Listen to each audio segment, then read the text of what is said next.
Once again, look at the beautiful desert flowers.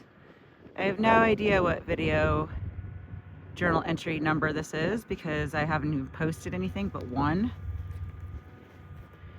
We are gonna go to the baseball field, but now we're gonna walk up this trail right here. Come on, bud. Because the baseball field that we are going to is being mowed. So anyhow, it's kind of early in the morning, as you can tell. Here's another one of those little desert flowers. Look how cute. Oh my gosh, they're so happy. Why don't we wake up as happy as these flowers? I mean, that's our goal, right? We want safety, education, community, all that stuff. Just so, you know, like we want to be happy. We want to wake up happy. We want all the things so we can be happy.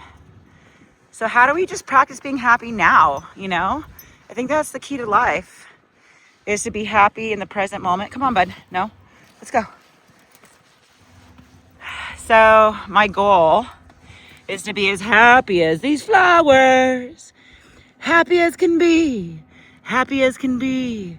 Dancing around in the wind. They look like all these little eyeballs that are looking at me. Are you looking at me, you little beauty? Because I'm looking at you, and you're a beauty. Have I told you you're beautiful today? I need to wake up and just say that every morning. You're beautiful. Okay, look how awesome the Lachoyas look when they're in the sunlight. Watch, I'll show you. Oopsies. Let me adjust. Oh. I'm doing this with one hand, by the way, so it's a little tricky. But look at these glowing babies. Everybody's glowing in the sunlight. The morning sunrise. PJ. Ah.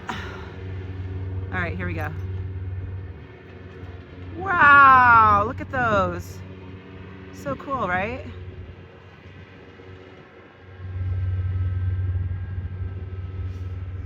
All right. So anyways, I'm just really trying to battle the mind. It's all about the mind. So I want to wake up and feel grateful for my pups. I don't have any children. Never got married. But this is my dog baby. I'm a dog mama, and I'm proud dog mama. So this little one, as you can see, still has his little jewels. And they're getting removed this Thursday. So it's my first time going through a male dog, getting neutered, and you know, not really sure what to expect, but I did some research and he's gonna be getting it done in a couple days. And yeah, I hear that he's gonna be much calmer and chill, and just like, you know, kind of got used to them. Like he's just such a cutie pie. Every part of his whole body. He's like my baby boy. So it is going to be a little sad, but it's part of life, right, hon? It's part of life. So I had a friend yesterday send me a text that really set me back. And I do want to talk about it because words are so powerful. I know that we're all reactors, and most problems are because we're reactors and we don't communicate when we're calm. I'm very much guilty of that myself. Okay, look how cool all these Joshua trees look in the light. Wait, I'm gonna pause.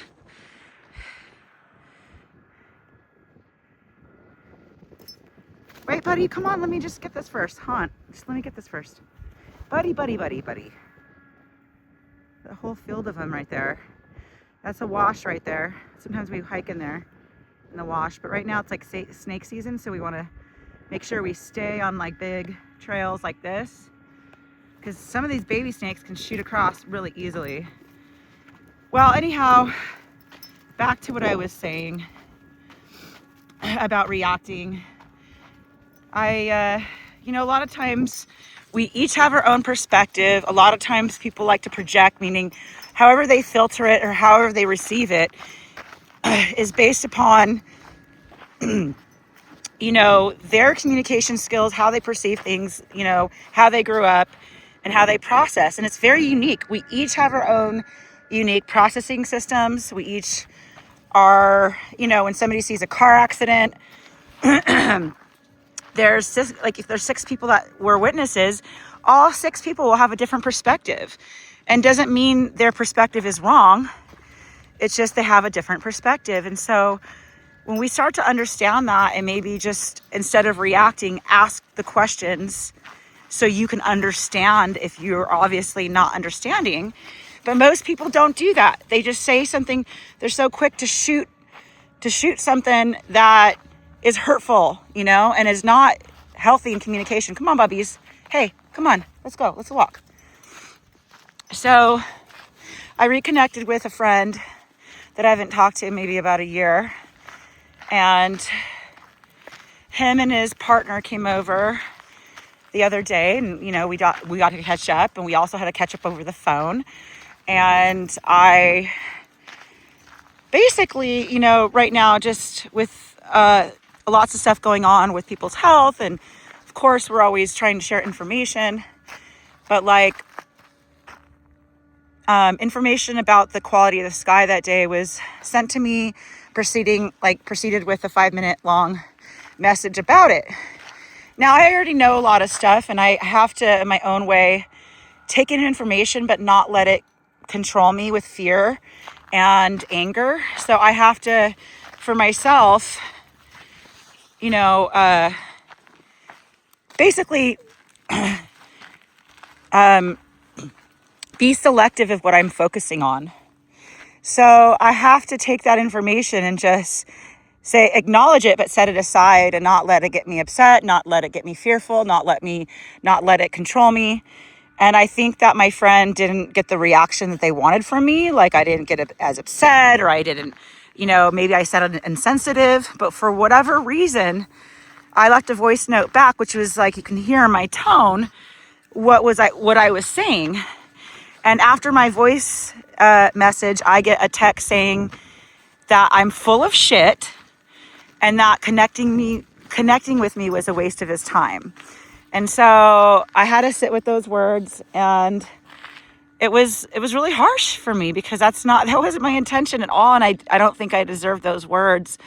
And I sent a message back, and also a voice note this morning, just expressing how taken back I was by those words. And I shared my method. I clarified my perspective of how I deal with weather conditions or things that are, you know, I should be concerned about, you know. And so that was my perspective. And so I did receive a voice note back, but it was just like a sorry. And it's like moving back on, like we're almost in like friends again. And, or, you know, just like nothing ever happened. And so I think people who are capable of going below the belt and saying hurtful words, that's a pattern of their communication where it's normal to them. And that's not, like, I don't know if they realize the damage that it does, you know, the damage words do to people. You just, like, you can't just say those words and then move on like it didn't happen. And sorry, a simple sorry is like, okay, I acknowledge your apology. Okay, oh my God. Sorry, did he poop? Okay, did I not? He likes to snag poops, okay, coyote poops. And I have to be careful, because he just snacks them up so fast. I don't know why he does that. He has, like, literally, I really give him the best dog food. It's air dried from Canada. It has no preservatives in it. It's like totally the best of the best. Nope. And I know right now I'm not the best. Like, I need to put him, hey buddy, come on. I need to do better at training and not pulling. Come on, buddy. Nope. So I know, like, we're going to get better. You're going to see me improve. I'm going to see myself improve for these videos. We're going to go from a pulling dog to like a dope ass dog. Well, he is a dope ass dog, but a dog not pulling. I don't know. Oh my gosh, these desert, nope. You can see a big coyote poop right there, but look at this desert flower. Oh my gosh, I love these desert flowers. Nope. Nope. There's a coyote poop right underneath it, so he's wanting to snag it. Look at the little tips.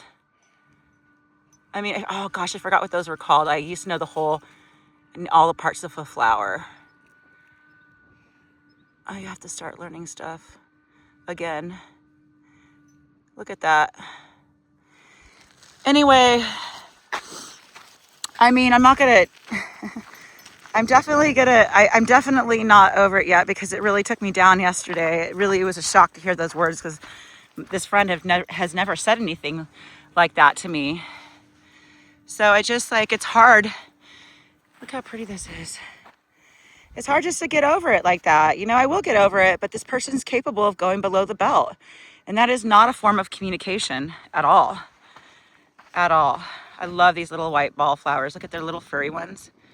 So cool. Oh my gosh, I get to this is like my documentation of my own desert.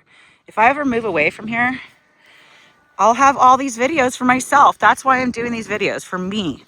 For me, for me, for me. But if you like them too, cool. So anyhow, I need to send a text back to communicate that, you know, to let him know that how much of an impact his words had on me.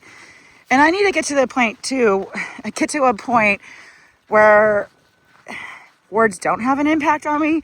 But at the same time, when you consider somebody your good friend, you trust them, and those are the people that can hurt you because you care about them. You care about what they think about you because they're your people, you know? So, wow, this is cool. This goes way out here. We're going on a really cool walk. I don't think I've been out this far. So there's so many cool hikes in the high desert. The reason why I don't call them out is because, not that I think I'm going to ever get more than like 10 followers or anything like that, but if for whatever reason, I just don't like to crowd our trails with like the whole, you know, with a lot of, you know, tourists. And it's just like, for us locals, we love these solo hikes. I mean, there's a lot of hikes that the public knows about that are, you know, you can look up and dog friendly. But, yeah, this is pretty dope. I'm going to come hike out here more often. All right, well, that's enough for now. I do recommend, if you have issues too with like blowing up, look how pretty these flowers are. There's a book by Dr. B. Rosenfeld. Hey, bud, get out of there. Called Nonviolent Communication. And he helps you with like, it's only a 5-hour audiobook if you want to listen to it in Audible. But basically, it's, the highlight of it is teaching how to communicate your needs and wants and doing it effectively and not when you're like a tea kettle, you know, whistling on the stove. And that's when you choose to communicate, because when you do that, it just like backfires because that other person you communicate with is just put on defense because they've never like knew that it like whatever they did bothered you the first time, but you chose to talk about it, the 5th time it happened. So, I mean, anyway, I'm going to craft a response and just, you know, I'm going to work through it. But it's really rare for me to have people in my life go below the belt because I've always been good at attracting people who are always good at lifting up. So when somebody comes around the corner and knocks me down like that, I need to work at not letting it knock me down. So anyhow, wow, this is probably the longest one. And I appreciate you. And I appreciate appreciate all of our animals and our loved ones. Come on, bubbies, let's go. So have a great day, and hello from the high des.